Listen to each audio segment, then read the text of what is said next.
There's certain people in this world that I don't understand. One of them being cat lovers. The other one being small dog lovers. The other one, big dogs. I'm down with as long as I don't own them. But, babe, it's not. We can discuss this later. And so, the other one is adrenaline junkies. Adrenaline junkies. I don't understand like this thought process that's going through their head that says, let me put my life in danger. No, we're not talking about roller coasters here, people. Roller coasters have been tested, and you do. We're talking about people who put their lives in danger for what? For what? I ask you, for what? Exactly. This guy, he wishes he's not there right now. He's wishing. He said, what did I do this for? What was I doing? My hat was stuck out here. I came to get it. It fell. Now I'm going to fall. What is happening? What is happening right now? I don't understand. I was on a jet ski one time. Sorry, it wasn't a jet ski. It was a wave runner. They're bigger. And I'm going, and I'm cruising, right? I'm getting up to like 45 miles an hour, open water. And all of a sudden, I'm like, this is really fast. If I fall, fly off this thing, whatever, it is going to hurt. So I just ease back on throttle a little bit, take in the scenery, because that was fast enough, people. Listen, it's only so fast my heart needs to beat when I'm not running, okay? All right? If I'm not running, my heart doesn't need to beat this fast. And I'm just like, there's just something terrifying to me about my life being out of control, right? And so I'm feeling out of control, so I stop. Or people who like bungee jumping. I don't understand this concept of bungee jumping. I'm going to let you stick a really thick rubber band around my ankle. I'm going to jump and trust that this rubber band this isn't like first time use, people. It's been used before. And tell me this, how do you test a bungee jumping thing? They bungee it, causing more wear and tear, more possibility of breaking, snapping, and not dying. No, quadriplegic. Skydiving, cool. Cool. You know what I'm saying? Parachute doesn't work, dead. Just dead. Life over. Go see Jesus. Bungee jumping, could be paralyzed for life. I mean, come on. Listen, I know that people live in this state and they have that, but it's like there they are. They're overcoming, they're doing their thing, and they're enjoying their life. But here's me. I don't know what that's like yet. You know, ever. I don't want to know. I don't know. But if I bungee jump, that could happen. And why? For a little pitter-patter in my heart and that feeling on the inside, and then you get out and you go, oh, man, that was awesome. No, it wasn't that awesome. People do rock jumping. What? Come on, guys. It's a rock. It's a rock. You jump off it, you land, swish, swish, you swim back. Is it really worth all that? It's just me. Is it anybody? Do we have any adrenaline junkie here? You're like, woo, I just live, and then you're just pumping. I don't understand you people. One time I was on top of the Museum of Natural History. Were we dating, babe? We were engaged. We weren't married, whatever it was. Gave you no right to put my life in danger. So it wasn't even my life. It was her life, even worse. So we're up there. And they have a glass wall around it. A glass wall that only comes up to here, okay? She runs at it and like lunges, like she's going to go over it and then grabs onto it right at the last second. I'm like, burn!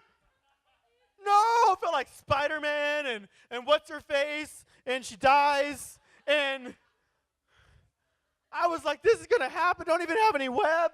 How am I going to catch you? And she just keeps doing it. No, it's not funny.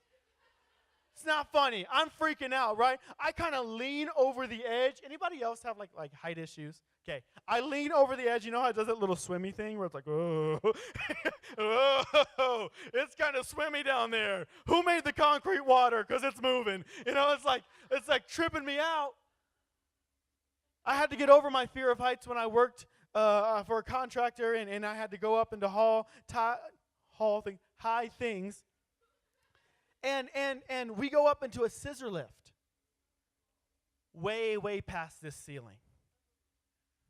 But it wasn't high enough. So the guy working with me, he was over me, he was working with me, he goes, hey, listen, I'm going to go get a ladder. And I'll put it on top. I said, you let me off of this right now. I ain't playing games. You let me off. He brings it down. I hopped off. I said, bye. I'll try to catch you. He goes up there. He's on ladder. I'm like, not OSHA approved.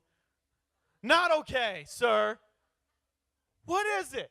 What is it with people and wanting to put their lives on the line for nothing? For adrenaline. Their adrenal gland gets pumping. Who cares, people? Now, you may be wondering why I keep going off about this. Because we have these people who enjoy putting themselves in dangerous situations. And there's this guy, Paul, in the Bible. And he's talking in a letter in the Bible. And he starts talking about all these dangerous situations that he's been in. And I get this question in my head that I have for you, adrenaline nuts. Why? Why? Let me show you. 2 Corinthians chapter 11, verse 22, I believe it is. Yes, and so he's bragging a little bit without trying to brag. He keeps like, listen, I'm only bragging because I need to show you something here. Let me show you. He says, are they Hebrews? So am I. Are they Israelites? So am I. Are they descendants of Abraham? So am I. He's like, listen, they think they're big stuff. I'm even badder than they are. Verse 23, are they servants of Christ? I know I sound like a madman, but I've served him far more. I've worked harder. Now check this out. I've been put in prison more often. I've been whipped times without number. Anybody ever got like a really bad butt whooping? Okay, here's the thing. We're not talking about a butt whooping. We're talking about actual Indiana Jones whip on the back multiple times. Okay? This is the kind of stuff that you pass out after. And he goes, this has happened to me. He's like, hey, remember that one time? I can't even count how many times I've been whipped by people. I've faced death again and again. Not rock jumping death. Actual, literal, hey, we're thinking about throwing you to the lions. They're going to eat you death. Then he says, verse 24, 5 different times the Jewish leaders gave me 39 lashes. Now, anybody ever seen Passion of the Christ? Okay, so they're beating Jesus and they whip him 39 times. This is the same thing that's happening to Paul. 5 times this happened to him. 5 times he was beat like this. 25, verse 25. 3 times I was beaten with rods. They just get these thick sticks and they just beat you. And they beat you. Once I was stoned. Not like that. They actually took rocks.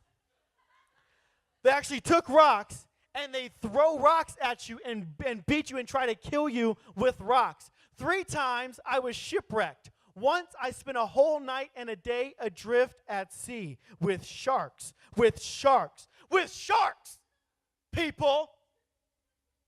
That's when you need to be done. That's when it's over. Jesus, I had to spend the night with sharks. There's no cage here. This is not cage diving. I'm floating on a piece of wood. Probably lost a toe. Verse 26. I've traveled on many long journeys. I've faced dangers from being drowned in rivers, from being robbed. I've faced dangers from my own people, the Jews, as well as Gentiles, dangers in the city, danger in the desert, danger on the sea. I've faced danger from men who claim to be believers but are not. I've worked long and hard, enduring sleepless nights. Who likes their sleep? He said, I've had sleepless nights. This is verse 27. I've had sleepless nights. I've been hungry. I've been thirsty. I've gone without food. I've shivered in the cold without enough clothing to keep me warm. This dude, this is his life. Like if just one of these things happened to him every year, that's a bad life. I'm sorry, people. Like, hey, so, it's like Christmas comes around. They're like, hey, he's Jewish, so he doesn't celebrate Christmas at the moment, but now he's a Christian, so he does. And so he's like, hey, so what was the most memorable thing about your year? I got beat 39 times with a whip. That stands out the most. Next year, hey, so what happened to you? I got shipwrecked, spent the night with sharks. Next year, hey, so what happened to you? Some people threw rocks at me and tried to kill me, and I almost died. Hey, what happened to you? Next year, what happened to you?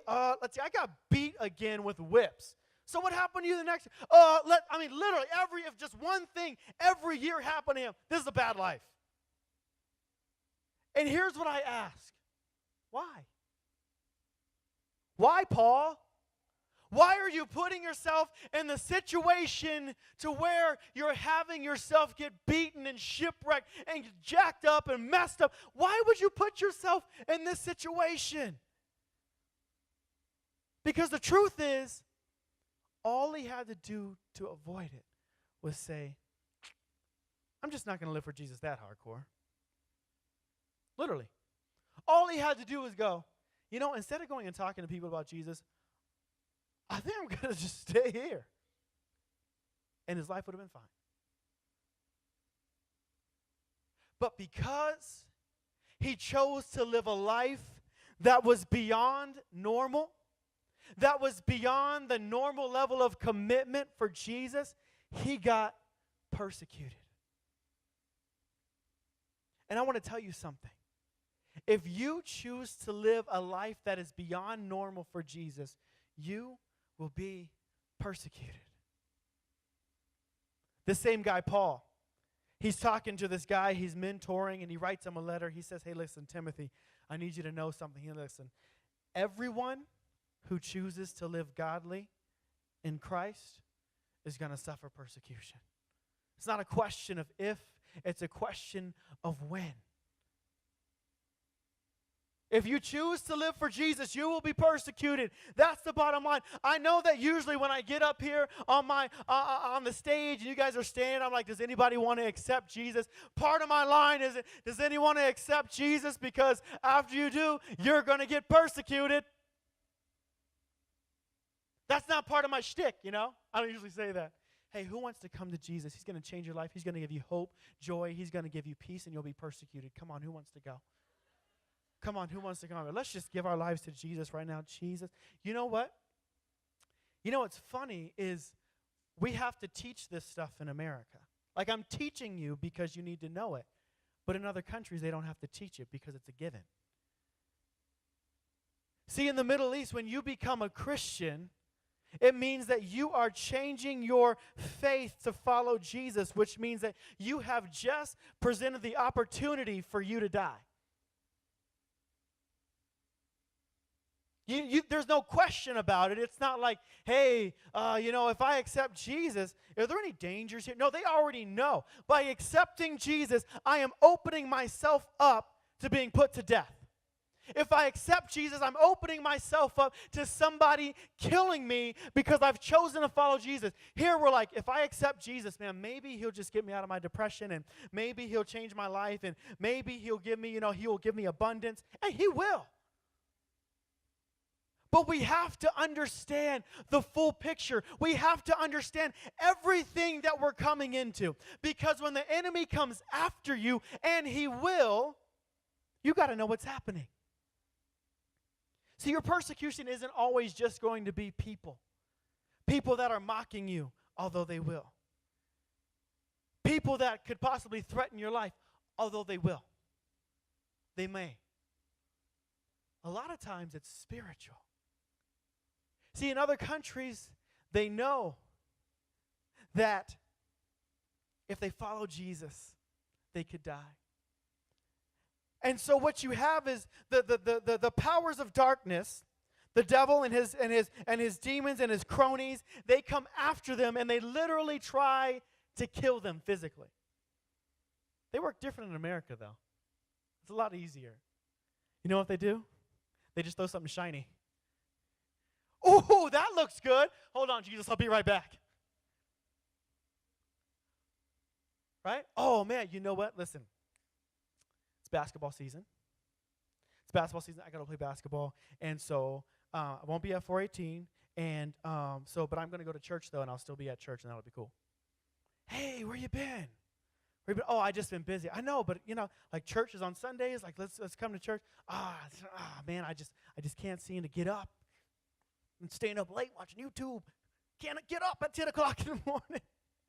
And all of a sudden, your walk with Jesus declines because something shiny, something good. It's not even a bad thing. It's just something different. And all of a sudden you go, ooh, this. Because Jesus is not the center focus of your life. And you're not willing to say, you know what? I'll take Jesus over this. I'll take Jesus over this. I'll take Jesus over this. Now, I'm not telling you not to join the drama team. I'm not telling you not to join basketball. I'm telling you that Jesus has to take first place no matter what.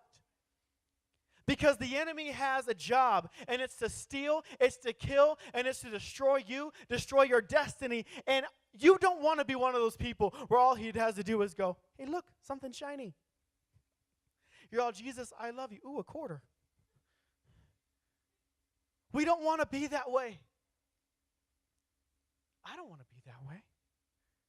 I want to be somebody that when the powers of darkness see me, they go, this is a formidable enemy. This person's changing the world. It's going to take more than just things and gadgets and things. It's going to take more than a boyfriend, a girlfriend. It's going to take more than this cool thing or that cool thing. It's going to take more than that to get them off track. What am I going to do? Oh, okay, I think I know what I'm going to do. All of a sudden, I'm going to start making their life hard. Like really hard. Like all of a sudden, their parents just don't seem to get this whole Christian thing they're living. I don't think I want you to go to church today.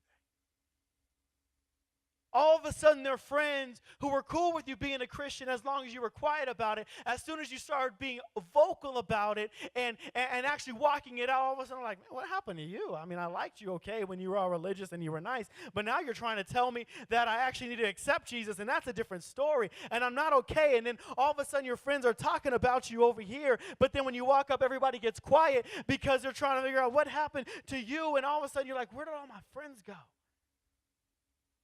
Well, I don't want to have any. I don't want to have no friends. So maybe if I just quiet down on the Jesus thing, I'll come over here.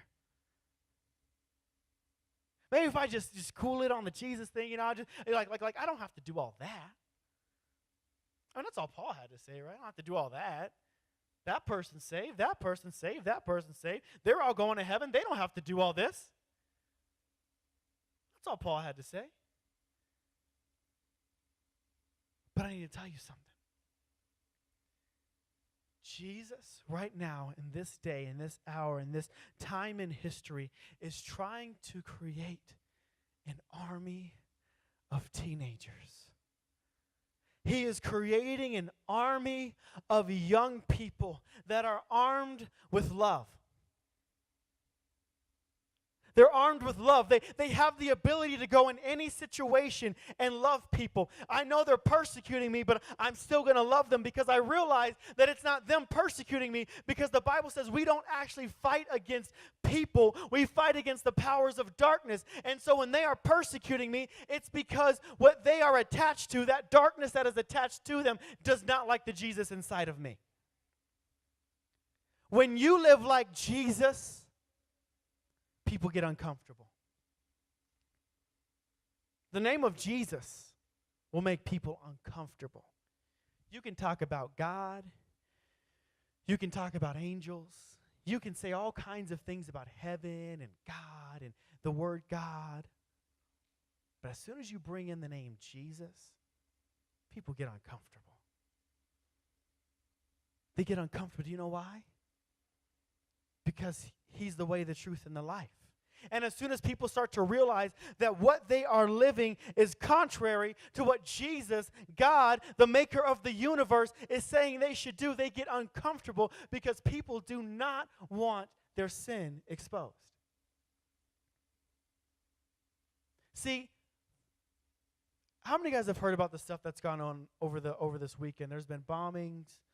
There's been police shootings. There's been rioting because of police all this kind of craziness. I need you to understand why this is happening. Because when people say no to God, the only direction they have left to go is their own way. Okay?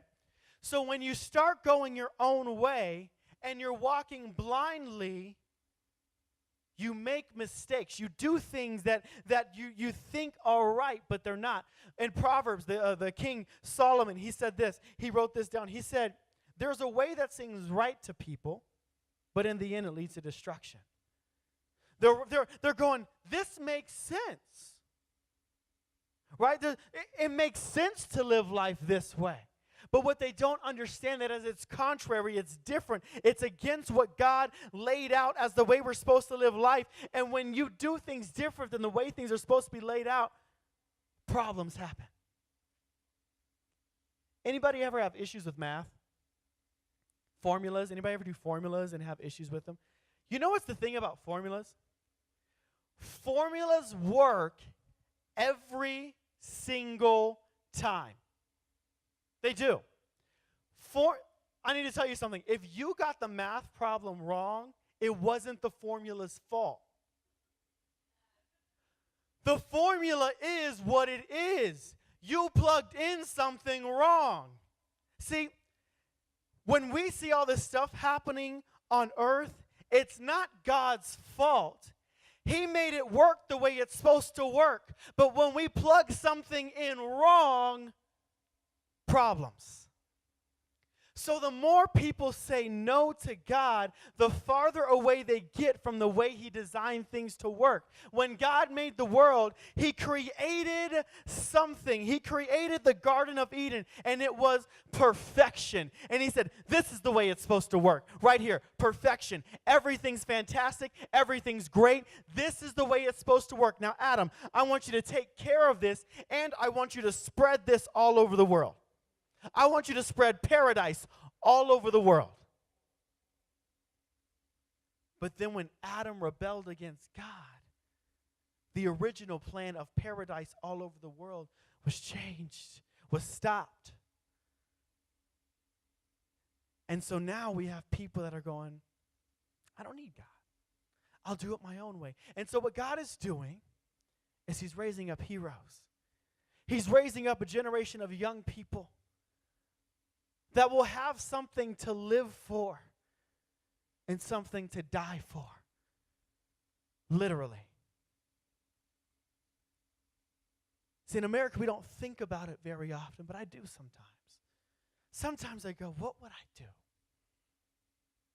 What would I do if somebody walked up to me with the means to end my life and said, do you follow Jesus?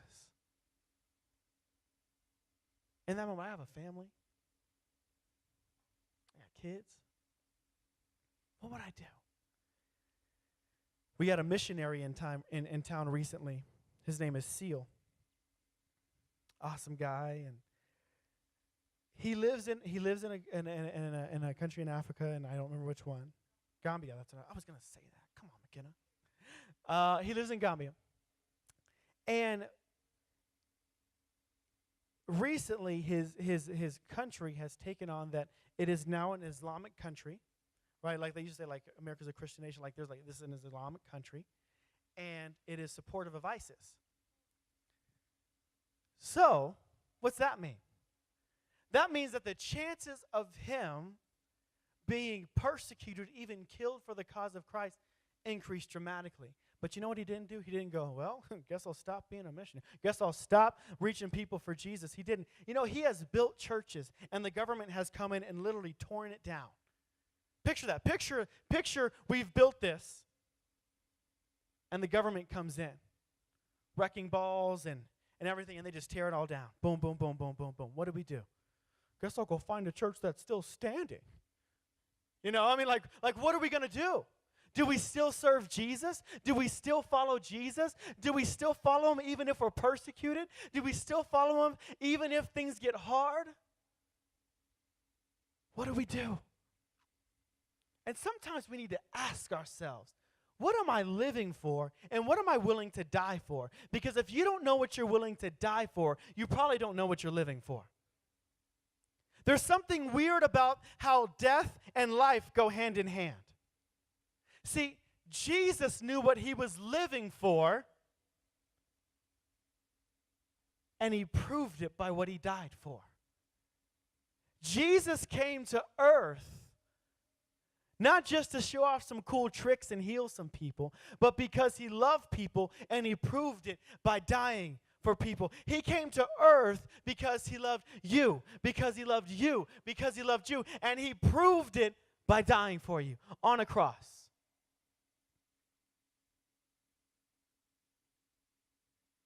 When you go into your school, and I realize there's something weird about the peer pressure of people and the need to be accepted. There's just something.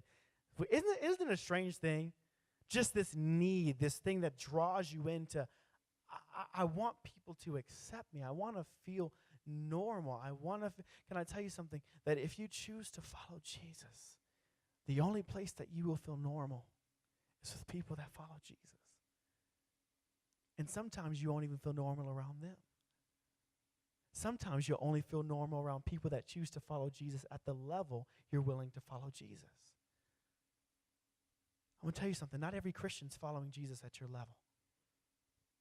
And the ones that aren't, sometimes those don't become your closest friends because you have somewhere to go. And you need people that are going to take you to that next level. You need people that are going to take you into a level that is higher and higher and higher. Sometimes you need to hang out with people that are on a higher level than you are because they call you to the next level. God is raising up an army. And they are armed with love. God is not asking you to walk into your schools and be like, I'm a soldier in the army of the Lord. Bam! It's like, sinners, bam! That's not what he's asking you to do. He's asking you to walk into your school and live differently. He's not asking you to walk around and be afraid of persecution. He's asking you to live differently. And when persecution comes, you just already have it in your head. Even if I'm living for Jesus, I understand that I'm sitting by myself and all my friends are over there. But even if I'm sitting with Jesus, I'm here with Jesus. And the only way that you will be able to do this and live this way is love. That's it. I'm gonna show you real quick why he was able to do this. Let's go real quick to Romans chapter 8, verse 35. Romans 8:35. It says this, can anything ever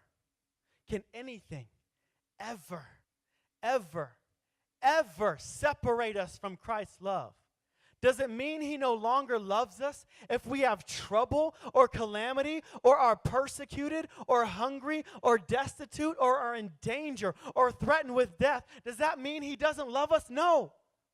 See, as the scripture says, for your sake we are killed every day. We are being slaughtered by sheep. You have to understand that in this day that Christians literally would be brought into an arena, and they would say, okay, everybody, check out this entertainment. And here's the entertainment. We're going to let out lions. And they're going to eat the Christians that are alive in the middle of this arena. That's the entertainment for today. Check it out on Hulu.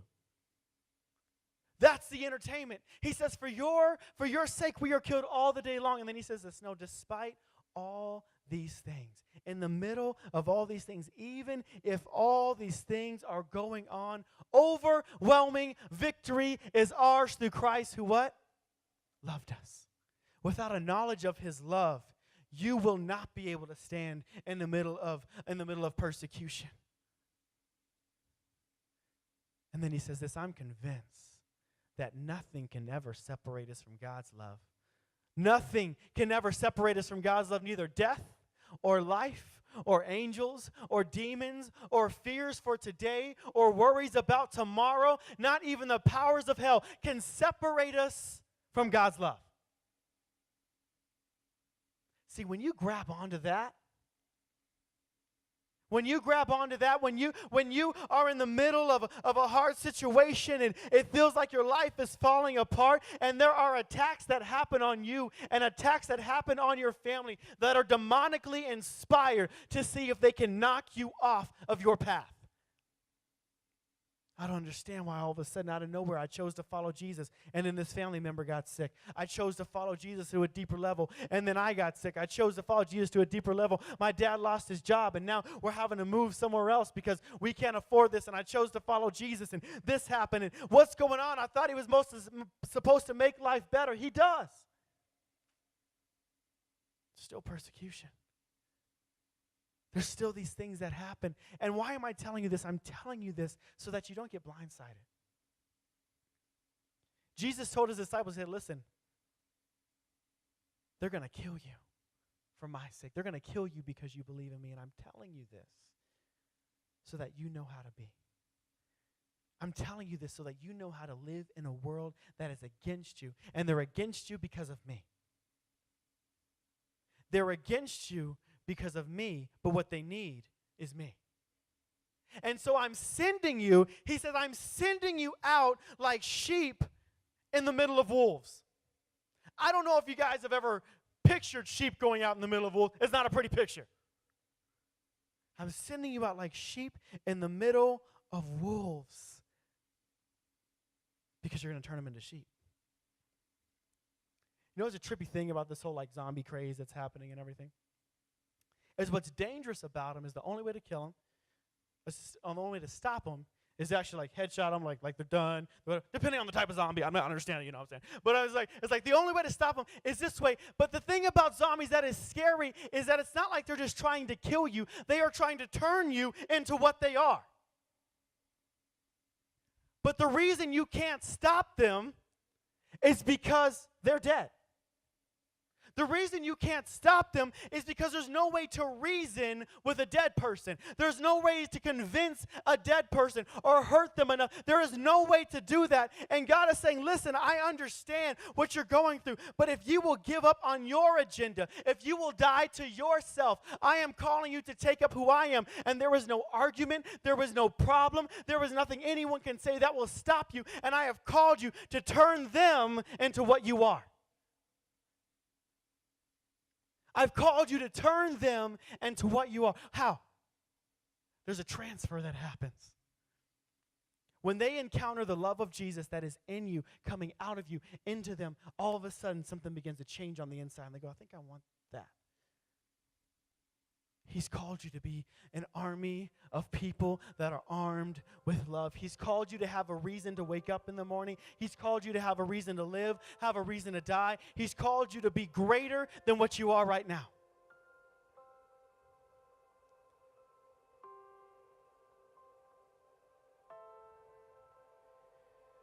I'm going to end with this. There is this weird culture in America. This whole like everybody's a winner culture. Here's why that's a problem. It's a problem because it does not call anyone else higher.